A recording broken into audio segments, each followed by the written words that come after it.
I am Dr. S. Mishra. I'm a dental surgeon and I welcome you all to my channel Now Ask the Doctor. In today's video, we will discuss about the long-term complications of COVID-19. Now, typically we recover from COVID-19 after 2 to 6 weeks. But for some people, few symptoms may linger for weeks or months following the initial recovery.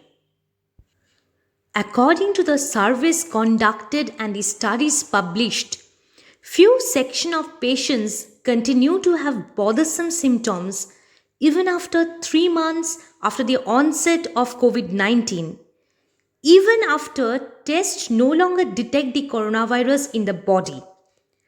Now, this whole COVID 19 disease is very much new. That began with an outbreak in China in the last part of 2019. So, we have limited or no information on long term recovery rates. We will discuss about the lasting impact of the coronavirus in our body.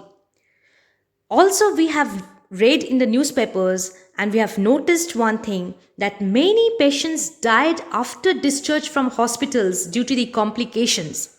So, what actually happened? So, nowadays, all of us are hearing a term long haulers. So, what does it mean? The haulers comes from the word haul, it means a long journey or a long period of time. Now, long haulers basically include two groups of people affected by the coronavirus.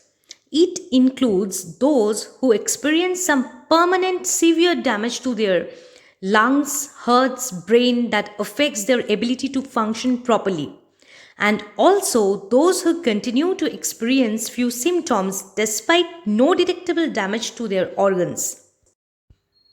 The most unfortunate thing is that some patients who were diagnosed with mild coronavirus infection, they have not returned to their pre-COVID-19 level of health and function even after 6 months. There are many patients who had mild COVID-19 infections. They tested negative after 2 weeks. But even after 3 months, they are complaining of feeling lethargic. They are complaining of feeling breathlessness after climbing staircase. So they're not returning to their pre-COVID health.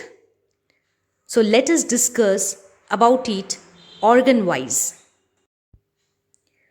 Now, lungs are the organs which are primarily affected by the COVID 19 because the coronavirus accesses the host cell via angiotensin converting enzyme 2, which is abundant in the type 2 alveolar cells of the lungs.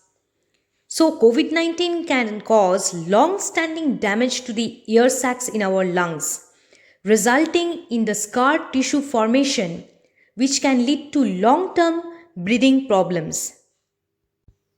Due to the formation of this scar tissue, we lose some lung space because it is permanently damaged. It cannot be recovered. So, it can be manifested in future as shortness of breath. We may feel difficulty in doing everyday activities. You may feel shortness of breath during climbing stairs, during doing any light form of exercises, during jogging, during walking. Like it will hamper your everyday activities. We can also experience coughing, some sort of irritation. Now, after the lungs comes the heart. So, COVID 19 was originally thought to be a respiratory infection, but evidences and reports soon made it clear that it threatens the heart too. Nearly a quarter of people hospitalized with COVID 19 developed myocardial injury or injury to the heart tissue. COVID 19 triggers widespread inflammation in the body that may lead to weakening of the heart muscle, abnormal heart rhythm, and even clot formation in the blood vessels. A significant number of COVID 19 patients have also developed thromboembolic disease or blood clots and arrhythmias.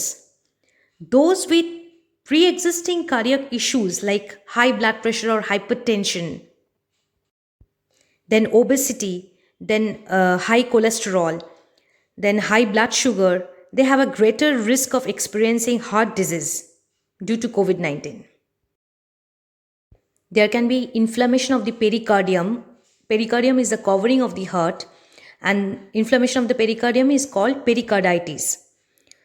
You may feel your heart rate goes up and down, so there is irregular heartbeats, or you may feel palpitation. Now comes the effect on the nervous system or the brain. So, patients from all the categories, those who were severely affected by coronavirus, moderately affected, and mildly affected, they all are complaining of headaches even months after testing negative.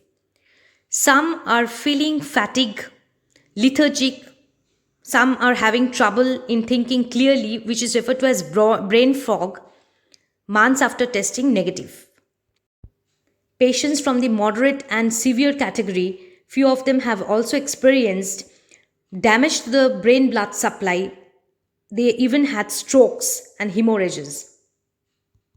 Certain percentage had altered mental state such as confusion and unconsciousness. Months have passed and many people still didn't recover the sense of taste and the sense of smell. Now, I am not mentioning any percentage because every day the data is changing and there is new development. Many people are also experiencing insomnia or lack of sleep or disturbance in the sleep cycle, and also depression and mood change. Now, beside these main things, some are also experiencing drastic weight loss, loss of appetite, then body ache and muscle pain, and also a new thing called COVID tongue.